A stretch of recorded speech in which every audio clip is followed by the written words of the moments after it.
CA புக்கில் illustration question number 6 நம்ம பார்க்க போகிறோம். Into A7. During the financial year 1920, Alcoa Limited have paid various taxes and reproduced the below mentioned records for your perusal.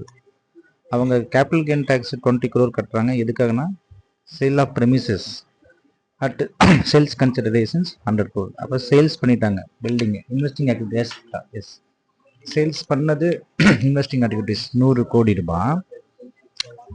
அதாவது இது சிம்பிளாக நம்ம இங்கே ஆன்சர் பண்ணிடலாம். Very simple. இப்போ சேல்ஸ் பண்ணுறாங்க, இப்போ இன்வெஸ்டிங் ஆக்டிவிட்டீஸ்.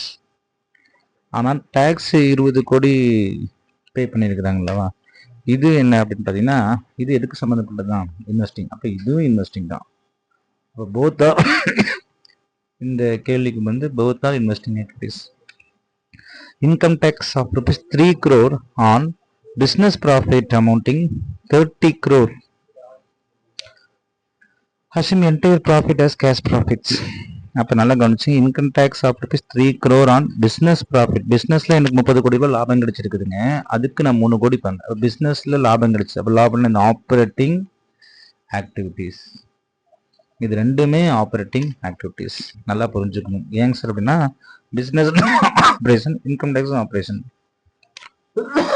அடுத்தது dividend distribution tax 2 crore on payment of dividend. Dividend எதுக்காக நீங்கள் பேமெண்ட் பண்ணுறீங்க அப்படின்னா டிவிடெண்ட்ன்றது வந்து ஒரு ஃபைனான்சிங் ஆக்டிவிட்டீஸ். இப்போ இது ஃபைனான்சிங் ஆக்டிவிட்டீஸ். அப்போ 20 கோடியும் ஃபைனான்சிங் ஆக்டிவிட்டீஸ், 2 கோடியும் ஃபைனான்சிங் ஆக்டிவிட்டீஸ்.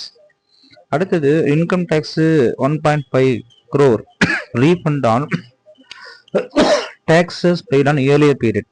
ஆக்சுவலாக டேக்ஸ் பே பண்ணாவே அது ஆப்ரேட்டிங் ஆக்டிவிட்டீஸு. அப்போ இன்கம் டேக்ஸ் ரீஃபண்ட் வந்தாலும் that is also operating activities. அவ்வளோதான் இந்த ஆன்சர்ஸ். ரொம்ப ரொம்ப சிம்பிளான ஆன்சர்ஸ். இந்த ஆக்டிவிட்டி வைஸ்ல நம்ம எப்படி போடுறது அப்படின்னு பார்த்தீங்கன்னா ரொம்ப ஈஸி.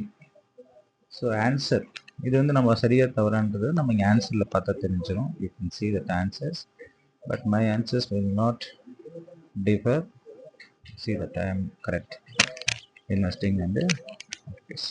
இது ஆக்டிவிட்டிஸ் போட்டால் ஆப்ரேட்டிங் ஆக்டிவிட்டி எவ்வளவு, இன்வெஸ்டிங் ஆக்டிவிட்டி எவ்வளவு, ஃபினான்ஸ் ஆக்டிவிட்டி. நெட் ஃபிகர் மட்டும் போட்டால் போதும். 80, ஆப்ரேட்டிங் ஆக்டிவிட்டி வந்து 27 ப்ளஸ் இங்கே 1 28. அதே மாதிரி ஃபினான்சிங் ஆக்டிவிட்டிஸ் வந்து பார்த்தீங்கன்னா 18 அப்படின்றது ரொம்ப ஈஸியாக இருந்திருக்கும். 22 எப்படின்னா 20 + 28. இதெல்லாம் நான் உங்களுக்கு சொன்னது. இது வந்து ரொம்ப ஈஸியான சம்மு. இது ரொம்ப கஷ்டமான சம்மு கிடையாது. இது இல்லஸ்ட்ரேஷன் இல்லை, இது வந்து புக் சம் தான் நம்ம பார்த்தோம். Yes, thanks.